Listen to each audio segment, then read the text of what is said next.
यही वजह थी कि एसपी मैडम को वो लड़का अच्छा लगने लगा। एक दिन तकरीबन 1 बजे एसपी मैडम ने नौकर को अपने बेडरूम में बुलाया। उसके बाद जो कुछ हुआ वो ऐसा था जिसकी ख्वाहिश बहुत से लोग करते हैं, मगर नसीब सबको नहीं होता। ऐसा लग रहा था जैसे नौकर के हाथ किस्मत की कुंजी लग गई हो। अब न उसे बीबी की जरूरत थी न पैसों की फिक्र। उसकी हर ख्वाहिश पूरी होने लगी और घर बैठे पैसा आने लगा। आखिर उस एसपी मैडम को उस नौकर में ऐसी क्या बात पसंद आ गई कि वो उसकी हर ख्वाहिश पूरी करने पर मजबूर हो गई? जानने के लिए इस वाक़े को आखिर तक जरूर देखें। दोस्तों, इंदौर शहर के किनारे एक पुरानी हवेली नम्मा बंगला खड़ा था। आंगन में लगा बूढ़ा नीम का पेड़, दीवारों पर वक्त की मार के निशान और लकड़ी के दरवाजे जो हल्की हवा में चरचरा उठते थे, ये सब उस घर की तन्हाई की कहानी सुनाते थे। इसी खामोश और सुनसान बंगले में रहती थी एसपी अनुपमा वर्मा। सिर्फ 22 साल की उम्र में वो अपनी जहानत, हौसले और सख्त मजाजी की वजह से पूरे जिले में जानी जाती थी। उनकी आंखों में इंसाफ की चमक थी और चेहरे पर ऐसी दिलकशी कि देखने वाला पल भर को रुक जाए। लेकिन 3 साल पहले एक पुलिस ऑपरेशन में उनके शौहर डीएसपी आदित्य वर्मा शहीद हो गए। आदित्य ईमानदार और निडर अफसर थे और उनकी मौत ने अनुपमा की जिंदगी की रोशनी छीन ली। गम को उन्होंने दिल में छुपाकर अपनी ड्यूटी में झोंक दिया और जिले की सबसे कम उम्र की सख्तगीर एसपी बन गईं। वो इस बड़े बंगले में अकेली रहती थीं। कई बार माँ बाप ने कहा कि शहर के किसी आरामदाह फ्लैट में शिफ्ट हो जाओ, मगर अनुपमा को इस घर की हर दीवार, हर कमरे में आदित्य की यादें महसूस होती थीं। इसलिए वो यहां से हटना नहीं चाहती थीं। रोज सुबह वो वर्दी पहनकर दफ्तर के लिए निकलती, शाम तक केस और फाइलों में उलझी रहती और रात गए थकी हारी लौटती। मगर जैसे ही बंगले के अंदर कदम रखती, गहरा सन्नाटा उनके दिल पर बोझ डाल देता। एक शाम जब वो खिड़की के पास खड़ी बारिश के कतरों को देख रही थीं, उनकी पुरानी दोस्त इंस्पेक्टर प्रिया नायर मिलने आई। चाय पीते हुए प्रिया ने संजीदगी से कहा, अनुपमा, तुम्हें कोई नौकर रख लेना चाहिए। घर के काम भी संभल जाएंगे और तुम्हें अकेलापन भी कम लगेगा। प्रिया ने मुस्कुराते हुए कहा, घर का काम भी संभल जाएगा और तुम्हारा दिल भी हल्का रहेगा। अनुपमा ने पहले तो इनकार किया, लेकिन प्रिया के लगातार इसरार के आगे आखिरकार हार मान ली। कुछ दिन बाद फिर कुछ दिन बाद प्रिया खुद एक लड़के को उनके बंगले तक ले आई।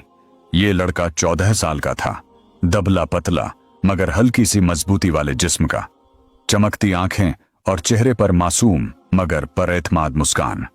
उसका नाम विवेक था। विवेक ने आते ही आदाब कहा और फिर धीमे से बंगले के आंगन में खड़ा हो गया। उसके पांव में घिसे हुए पुराने चप्पल थे, हाथ में एक छोटा सा कपड़ों का थैला और आंखों में ऐसा सुकून जैसे ये जगह उसके लिए अनजानी ना हो। अनुपमा ने उसे काम पर रख लिया। अब वही खाना बनाता, घर की सफाई करता, बागीचे की देखरेख करता और दूसरे छोटे मोटे काम संभालता। मगर एक बात अनुपमा को अजीब लगती, विवेक हर काम इतनी सफाई और तरीके से करता जैसे बरसों से ये घर उसका हो। खास बात यह कि जब वो चाय बनाता, उसकी खुशबू और जायका बिल्कुल वैसा ही होता जैसा आदित्य की पसंदीदा चाय का था। शुरू में अनुपमा ने इसे महज इत्तेफाक समझा, मगर वक्त के साथ साथ विवेक की छोटी छोटी आदतें उन्हें चौंकाने लगीं। मसलन वो हमेशा अनुपमा की पसंदीदा किताबों को शेल्फ पर उसी तरीके से रखता जैसे आदित्य रखा करते थे। एक रात अनुपमा ने अपनी डायरी में कुछ लिखा और अगली सुबह देखा कि डायरी उसी सफ़े पर खुली हुई है जैसे कोई रात में उसे पढ़कर गया हो। अब उनके दिल में सवाल उठने लगा, क्या ये लड़का वाकई एक आम नौकर है या उसके पीछे कोई बड़ा राज छुपा है? एक दिन जब बारिश जोरों से बरस रही थी और अनुपमा दफ्तर से लौट रही थी, बंगले की बत्ती तेज आंधी और बारिश की वजह से चली गई। उन्होंने टॉर्च जलाकर दरवाजा खोला तो देखा विवेक पहले ही हाथ में मोमबत्तियां लिए खड़ा है, जैसे उसे पता हो कि वो इसी वक्त पहुंचेंगी। विवेक ने अनुपमा को देखकर धीमी आवाज में कहा, मैम, आप तो पूरी भीग गई हैं, मैं आपके लिए चाय बना दूं? अनुपमा ने उसकी आंखों में देखा, वही गहराई, वही चमक जो कभी आदित्य की आंखों में होती थी। एक लम्हे को उनका दिल जोर से धड़का। वो एकदम संजीदा हो गईं और सख्त लहजे में बोली, विवेक, तुम मुझसे कुछ कहना चाहते हो, है ना? सच बताओ, क्या बात है?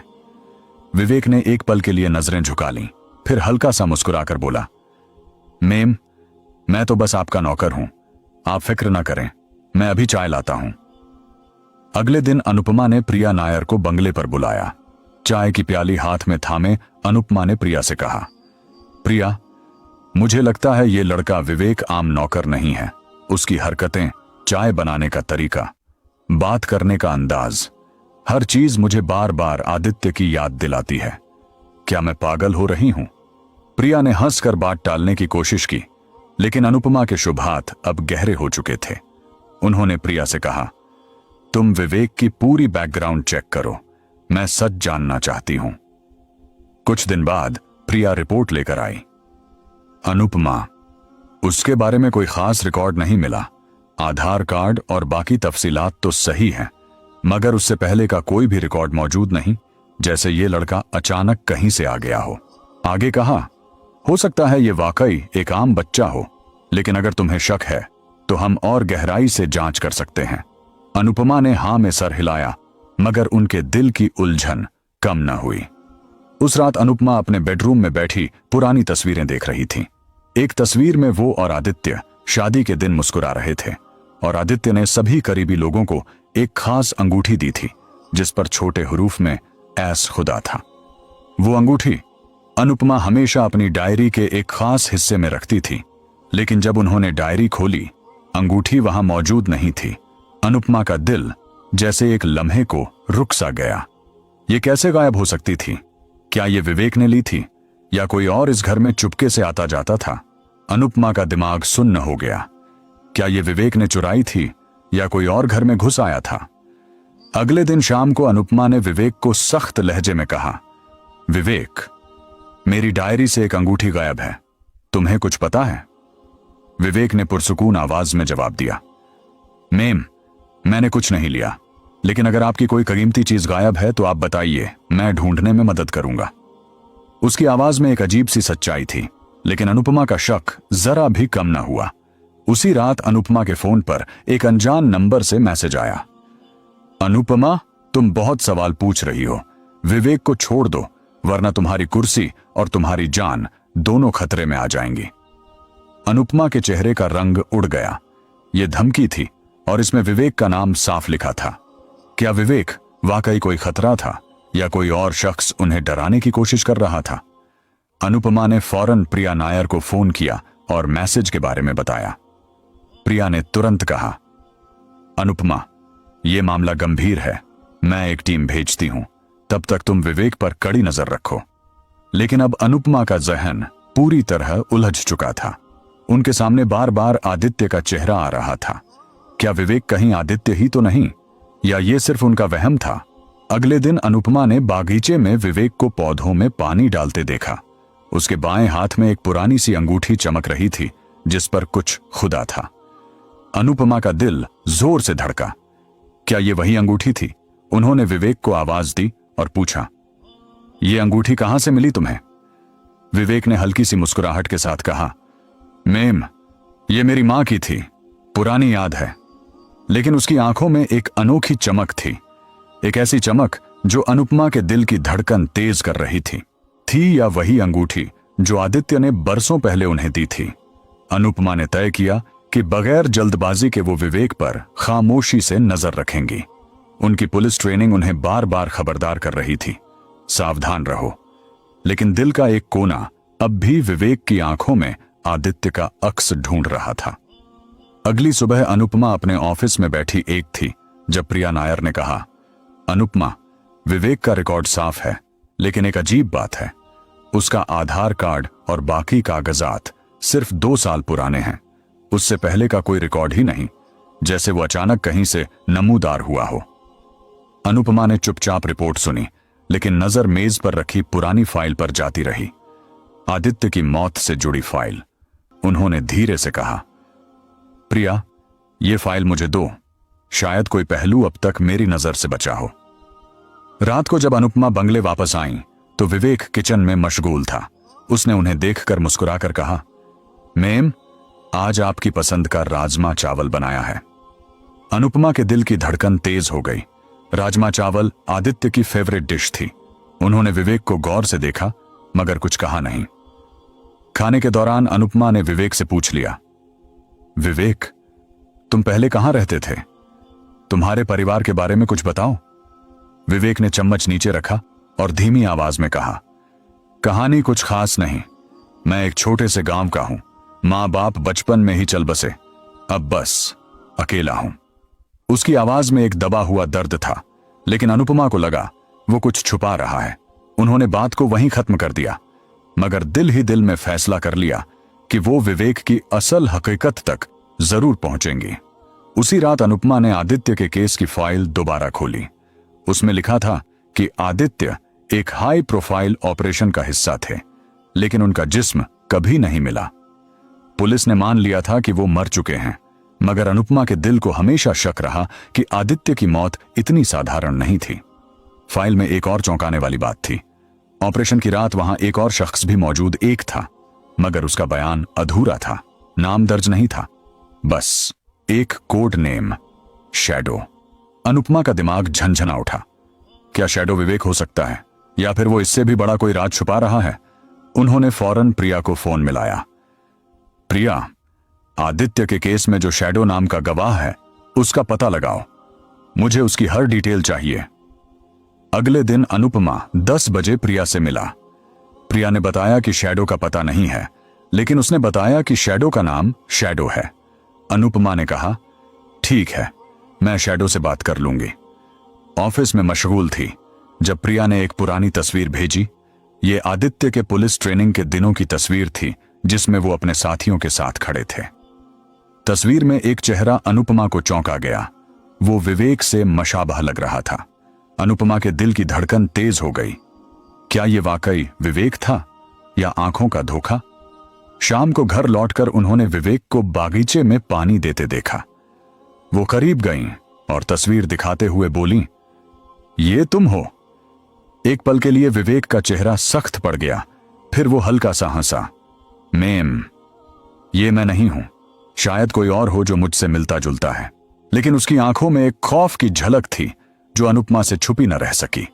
उसी रात अनुपमा के फोन पर एक अनजान नंबर से पैगाम आया, अनुपमा, तुम बहुत करीब पहुंच रही हो। शैडो को छोड़ दो, वरना तुम्हारा बंगला तुम्हारी कब्र बन जाएगा। अनुपमा के जिस्म में सनसनी दौड़ गई। शैडो, यह वही नाम था जो फाइल में दर्ज था। अब सवाल यह था, विवेक और शैडो का रिश्ता क्या है? और क्या विवेक दरअसल आदित्य ही तो नहीं? अनुपमा ने फौरन प्रिया को बुलाया और उसे वो धमकी भरा मैसेज दिखाया। प्रिया ने संजीदगी से कहा, अनुपमा, ये लोग तुम्हें डराना चाहते हैं, लेकिन अगर विवेक वाकई शैडो है तो वो कोई बड़ा राज छुपा रहा है। हमें उस पर दबाव डालना होगा।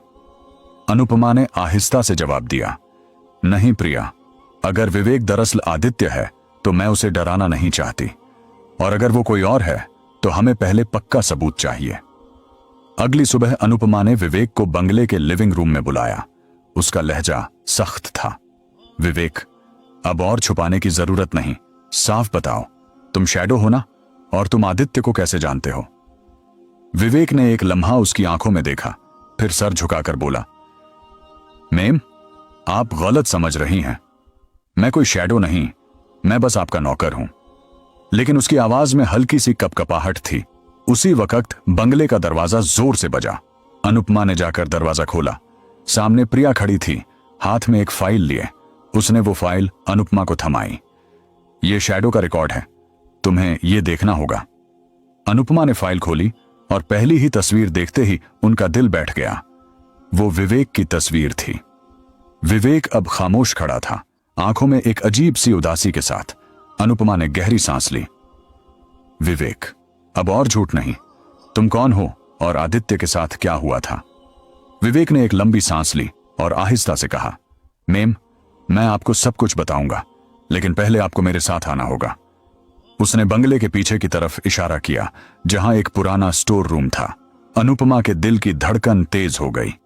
क्या विवेक वाकई आदित्य था या ये सब एक जाल था? उसकी बातों में ऐसा राज छुपा था जो डर भी पैदा कर रहा था और आदित्य की सच्चाई जानने की चाह भी बढ़ा रहा था।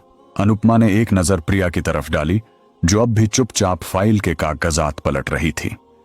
प्रिया ने सख्त लहजे में कहा, अनुपमा, तुम अकेली मत जाना, मैं तुम्हारे साथ चलूंगी। लेकिन अनुपमा ने हल्के से सर हिलाया। नहीं प्रिया, मुझे विवेक पर भरोसा करना होगा। अगर वो सचमुच शैडो है तो शायद वो मुझे आदित्य की सच्चाई बता सके। तुम बाहर इंतजार करना, और अगर कुछ गलत हुआ तो मेरे सिग्नल का इंतजार करना। प्रिया ने न चाहते हुए भी हां कर दी, लेकिन जाते जाते उसने अपने पिस्तौल पर हाथ रखा और विवेक को देखा, जिसके चेहरे पर अब खौफ नहीं बल्कि एक अजीब सा दर्द था। चलो, अनुपमा ने कहा, और विवेक के पीछे पीछे बंगले के पिछले हिस्से में मौजूद पुराने स्टोर रूम की तरफ बढ़ी। स्टोर रूम के पुराने लकड़ी के दीवारें और टूटी फूटी खिड़कियां बरसों की वीरानी और इंतजार की कहानी सुनाती महसूस हो रही थीं। वो एक पुराने लकड़ी के बक्से की तरफ बढ़ा। ममता ने एहतियात से कदम आगे बढ़ाए। एक हाथ अपनी सर्विस रिवॉल्वर पर रखा हुआ था। गोपाल ने बक्सा खोला। उसमें कुछ पुराने कागज, एक पुराना लैपटॉप और एक छोटा सा लॉक बॉक्स था। उसने लॉक बॉक्स ममता की तरफ बढ़ाते हुए कहा, यह खोलिए, इसमें आपकी सारी सच्चाई है। ममता ने हिचकिचाते हुए बॉक्स लिया। उसका ताला पासवर्ड से बंद था। पासवर्ड क्या है? ममता ने पूछा। गोपाल ने धीमी आवाज में कहा, आप और राहुल की शादी की तारीख। ममता का दिल जोर से धड़क उठा। उसने कांपते हाथों से पासवर्ड डाला, 156221, और ताला खुल गया। अंदर एक डायरी थी जिस पर राहुल का नाम लिखा था। ममता ने डायरी खोली। यह राहुल की अपनी हैंडराइटिंग थी। सफ़ों पर लिखा था कि वो एक बड़े ड्रग और हथियारों के रैकेट की जांच कर रहा था, जिसमें कुछ बड़े पुलिस अफसर और बिजनेसमैन शामिल थे। आखिरी सफ़ा पर लिखा था, अगर मुझे कुछ हुआ तो शांभुई को बताना कि मैंने हमेशा उससे प्यार किया। शैडो मेरी सच्चाई बचाएगा। ममता की आंखें नम हो गईं। उसने गोपाल की तरफ देखा जो चुपचाप खड़ा था। गोपाल, तुम शैडो हो, है ना? और तुम राहुल को जानते थे, मगर यह सब पहले क्यों नहीं बताया? उसकी आवाज में गुस्सा और दर्द दोनों झलक रहे थे। गोपाल ने गहरी सांस ली। मैडम, मैं ही शैडो हूं। मैं राहुल का जूनियर था। उस रात जब गोदाम में धमाका हुआ, मैं वहां मौजूद था। राहुल ने मुझे अपने प्लान के बारे में बताया था। उसने कहा था कि अगर उसे कुछ हो जाए तो मैं उसकी सच्चाई बचाऊं, मगर मैं उसे बचा न सका। उसकी आवाज लड़खड़ा रही थी। ममता ने डायरी को सीने से लगा लिया। तो राहुल मर चुका है? उसकी आंखों से आंसू बहने लगे। गोपाल ने सर झुका लिया। मैडम, मुझे पता नहीं। उस रात के बाद राहुल का कोई निशान नहीं मिला, मगर मैंने सुना है कि रैकेट के लोग आज भी डरते हैं कि वो जिंदा हो सकता है। इसीलिए मैं आपके पास आया, आपके बंगले में काम करने लगा ताकि आपकी हिफाजत कर सकूं। ममता का जहन उलझ गया। अगर गोपाल शैडो था तो शायद वो सच बोल रहा था, लेकिन उसकी आंखों में राहुल की परछाई और उस अंगूठी का राज अब भी अनसुलझा था। तभी स्टोर रूम के बाहर से एक तेज आवाज आई, कांच टूटने की। ममता और गोपाल ने फौरन अपनी रिवॉल्वर निकाली। ममता ने गोपाल को पीछे रहने का इशारा किया। बाहर मीरा की आवाज गूंजी, ममता, बाहर निकलो, कोई है यहां। ममता और गोपाल तेजी से स्टोर रूम से बाहर निकले। बंगले के बागीचे में एक शख्स खड़ा था, काले हुड में, और उसके हाथ में एक चमकता हुआ चाकू था। मीरा ने अपनी पिस्तौल तानी हुई थी, मगर वो शख्स अचानक धुएं के बादल में गायब हो गया। ममता ने गुस्से से गोपाल की तरफ देखा। यह क्या था? गोपाल, तुमने मुझे जाल में फंसाया है। गोपाल ने फौरन कहा, मैडम, मुझ पर भरोसा करें। ये वही लोग हैं जिन्होंने राहुल को मारा। अब वो आपके पीछे हैं क्योंकि आपको डायरी मिल गई है।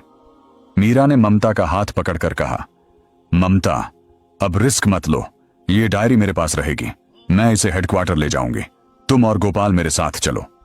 ममता ने सख्त लहजे में जवाब दिया, नहीं मीरा, अगर गोपाल सच बोल रहा है तो मुझे इस रैकेट का पर्दाफाश करना होगा, राहुल के लिए। उसी रात ममता के फोन पर एक और अनजान मैसेज आया, ममता, तुमने डायरी देख ली? अब तुम्हारा वक्त खत्म हो रहा है। कल रात 1 बजे पुराने गोदाम के पास अकेले आना। ममता का दिल गुस्से और दर्द से भर गया। यह वही गोदाम था जहां राहुल की मौत हुई थी। क्या यह सच का आखिरी मौका था या एक और जाल? उसने मैसेज गोपाल को दिखाया। गोपाल ने गंभीर आवाज में कहा, मैडम, ये लोग आपको खत्म करना चाहते हैं, लेकिन अगर आप जाना चाहती हैं तो मैं आपके साथ चलूंगा। ममता ने उसकी आंखों में देखा। उनमें राहुल जैसा जुनून झलक रहा था। उसने सर हिलाया। ठीक है गोपाल, लेकिन अगर तुमने मुझे धोखा दिया तो। वो जुमला अधूरा छोड़कर आगे बढ़ गई।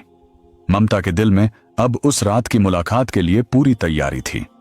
पुराने गोदाम का नाम सुनते ही राहुल की यादें ताजा हो गईं, मगर साथ ही एक जलन भी थी, उस रैकेट को बेनकाब करने की जिसने उसकी जिंदगी छीन ली थी।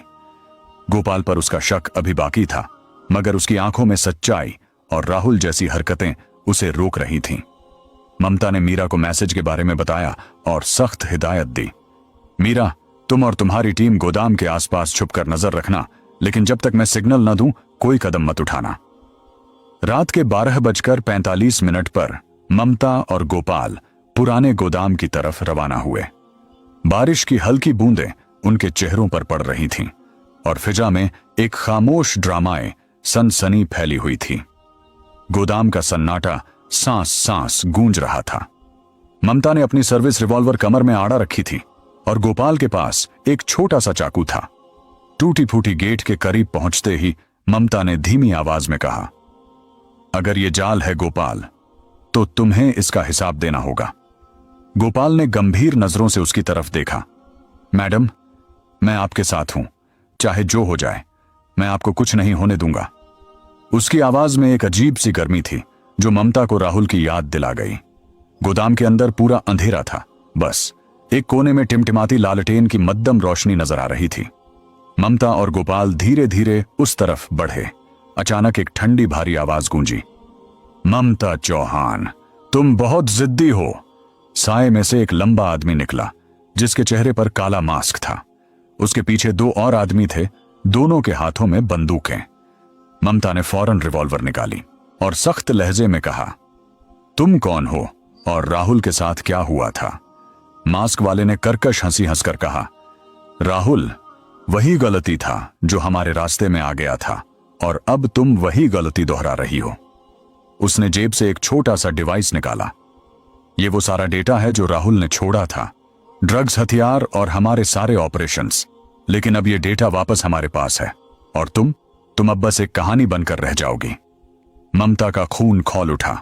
उसने गोपाल की तरफ देखा जो चुपचाप मास्क वाले को घूर रहा था। अचानक गोपाल ने चाकू पूरी ताकत से फेंका। चाकू सीधा मास्क वाले के हाथ में जा लगा और डिवाइस जमीन पर गिर गया। मास्क वाला दर्द से चीखा और उसके दोनों साथी बंदूक ताने ममता की तरफ बढ़ गए। लेकिन इससे पहले कि वो कुछ कर पाते, बाहर से गोदाम पर छापा पड़ गया। गोलियां उछलीं। शोर और धमाकों के बीच चंद ही मिनटों में मास्क वाले के दोनों साथी जमीन पर गिर चुके थे। मास्क वाला भागने की कोशिश कर रहा था, मगर गोपाल ने लपक कर उसे दबोच लिया। ममता ने आगे बढ़कर उसका मास्क उतारा। सामने था एक जाना पहचाना चेहरा, विक्रम सिंह, एक रिटायर्ड डीआईजी और राहुल का पूर्व सीनियर। ममता के चेहरे पर हैरत और गुस्सा दोनों थे। विक्रम ने हल्की मुस्कान के साथ कहा, ममता, तुम और राहुल दोनों बहुत जिद्दी थे। मैंने उसे चेतावनी दी थी, अली ने भी दी थी, लेकिन तुम दोनों बाज ना आए। वो जमीन पर पड़ा डिवाइस उठाने के लिए झुका, मगर ममता ने फौरन एक लात मारकर उसे दूर फेंक दिया। उसी पल गोपाल ने सबकी तरफ देखा और बोला, मैडम, अब वक्त आ गया है। उसने जेब से एक छोटा सा पेंडेंट निकाला। ममता की सांस थम गई। ये वही पेंडेंट था जो उसने राहुल को उनकी पहली सालगिरह पर तोहफे में दिया था। ममता की आंखें फैल गईं। गोपाल, तुम राहुल हो? गोपाल यानी राहुल ने धीरे से सर हिलाया। हां, मैं राहुल हूं। उस रात गोदाम में मैं बच गया था, लेकिन जानता था कि अगर मैं सामने आया तो वो तुम्हें निशाना बनाएंगे। इसीलिए मैंने अपनी मौत का नाटक रचा और शैडो बनकर उस रैकेट को ट्रैक करता रहा। गोपाल के रूप में तुम्हारे पास आया ताकि तुम सुरक्षित रहो। ममता की आंखों से आंसू बहने लगे। उसने कांपते हाथों से राहुल को गले लगा लिया। तुमने मुझे अकेला क्यों छोड़ा? मैंने हर दिन तुम्हें मरता हुआ देखा। राहुल ने उसकी आंखों में देखकर कहा, मैं तुम्हें खोना नहीं चाहता था ममता, लेकिन अब हम साथ हैं। इसी दौरान टीम ने विक्रम को हथकड़ियां पहना दी। डिवाइस में मौजूद डेटा ने पूरे रैकेट का पर्दाफाश कर दिया। विक्रम के साथ कई बड़े बिजनेसमैन और पुलिस अफसर गिरफ्तार हुए।